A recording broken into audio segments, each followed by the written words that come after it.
अगर jail well की बात करोगे ना, जिस दिन सत्ता परिवर्तन होगा एक भी आदमी बाहर नहीं दिखेगा। ठीक, ऐसी बातें मत करो, आपस में बात नहीं। ये धमकी देने की बातें मत करो जी, आपस में कोई बात नहीं। जेल 3 घंटे ईडी सीबीआई दे दो, सबको भेज दूंगा।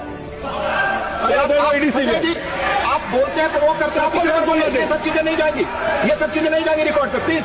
वो बोल रहे हैं जेल क्यों आपस में बात न करें, आप बोले संविधान पर, आप प्रोग्राम को आपस में बात न करें प्लीज। अडानी की दलाली करने वाली सरकार हमसे बोले विषय पर संजय जी, जो विषय बोलेंगे बोलेंगे, विषय पर बोलिए प्लीज। आप तो वो लोग हैं जिन्होंने प्रभु श्री राम के मंदिर में भी घोटाला किया। मान्यवर, प्रभु श्री राम के मंदिर पे ये लोग राम मंदिर में घोटाला करने वाले लोग हैं। राम मंदिर की जमीन का चंदा खाने वाले लोग हैं सर ये लोग। तो अरे बैठ जाओ, राम मंदिर का पैसा खाते हो।